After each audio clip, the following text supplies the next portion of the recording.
Hello everyone, আমি জয়িতা। অনেক দিন তোমাদের সাথে গল্প আড্ডা দেওয়া হয়নি, তাই আজকে ভাবলাম মিশুকের জন্মদিনের সকালবেলাটা কিভাবে কাটিয়েছি ওই ভিডিওটাই তোমাদের সঙ্গে শেয়ার করি আর কিছুটা তোমাদের সাথে গল্পটা সেরে নিই। দেখো, ওই দিন সকালবেলায় আমি একদম ঘুম থেকে উঠে একদম ফ্রেশ হয়ে নিয়েছি, স্নান করে নিয়েছি, সুন্দর একটা ড্রেস পরে নিয়েছি, একটু নিজেকে সুন্দর করে সাজিয়ে নিয়েছি। প্রথমে নিজে সুন্দর করে সাজলে না বাকিটা মনে হয় আরও সুন্দর করে তুলতে পারবো ওর দিনটা। তো সেই জন্য নিজে একটু সুন্দর করে সেজে নিয়েছি। অন্যদিন তো সাজার সময়ও পাই না আর ইচ্ছেও করে না, তাই ভাবলাম আজকের দিনটা যেহেতু ওর স্পেশাল, নিশ্চয় এটা তো আমারও স্পেশাল বলো। ওর যেমন আজকে জন্মদিন, সেরকম মা হওয়ার এই জন্মদিনটাও তো আমার, তাই না? তো সেই জন্য আজকে নিজেকেও সাজিয়ে নিয়েছি। আর এদিকে দেখো, গাজর বিনস নিয়ে আমি একদম কেটে নিচ্ছি, রেডি করে নিচ্ছি। অ্যাকচুয়ালি কী করবো সেটাই ভাবছো, তাই তো? সেরকম কিছু না, ওর জন্য সকালবেলা একটু টিফিন করবো বলে ভাবছি আর কি। টিফিন একটা বানাবো বলে ভেবেছিলাম। তো টিফিনটা কি বলো তো, সুজির উপমা টাইপের একটু বানিয়ে দেবো, যে দেখি ওটা ও মানে কীরকম এনজয় করে বা কীরকম খায়। তো সেই জন্যে গাজর আর বিনস নিয়ে নিয়েছি আর সুন্দর করে কেটে নিচ্ছি ছোটো ছোটো করে, যাতে ওর মুখে না লাগে, মানে ও যেন খেতে পারে। তো সেরকমভাবে কেটে নিচ্ছি। আর লাগছে একটা পেঁয়াজ।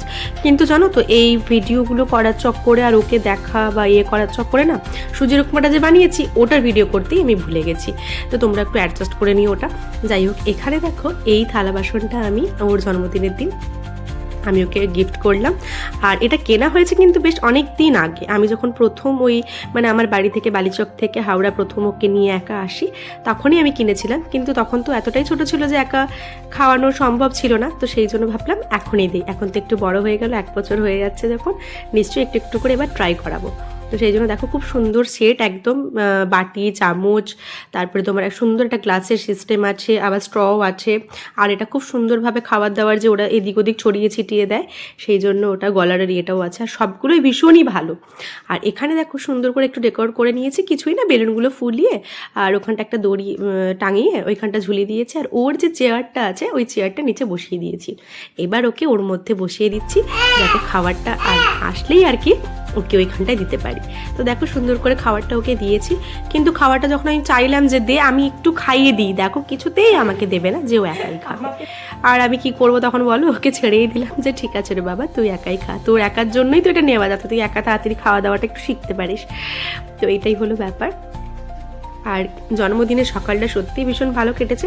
তারপরে একটু টাইমের পরে আমার বরের সাথে একটু আবার ঝামেলাও হয়েছে, যে ও একদমই ছুটি ছিল না। তোমাদেরকে তো আগের ভিডিওতেই আমি বলেছিলাম যে সে, যার জন্য আমার খুবই মানে খারাপ লাগছিল যে তোমার ছুটি নেই, কিছু করতে পারছি না আলাদা করে প্ল্যান। আর সেভাবে না কোনো জন্মদিন উপলক্ষে আমি কোনো প্ল্যানও করিনি, কারণ আমি জানি আমার বরের শিডিউলটা খুবই খারাপ ছিল, যে ও টাইম দিতে পারবে না। যাই হোক, তবু যেটুকু সময় দিয়েছে সেই সময়গুলো আমি আমার ক্যামেরাবন্দি করেছি, তোমাদেরকে সেগুলোই শেয়ার করব। আর এখানে দেখো, মিশুক কিন্তু মোটামুটি খাওয়ার থেকে ছড়ানো ছড়ি বেশি করেছিল, সেগুলোকে আবার ক্লিন করে কয়েকটা ভিডিও ক্লিপ তুলে নিলাম। আর কি রিল্যাক্সে বসে আছে দেখো। এই ড্রেসটা ওর মামা দিয়েছে, ছোটো মামা।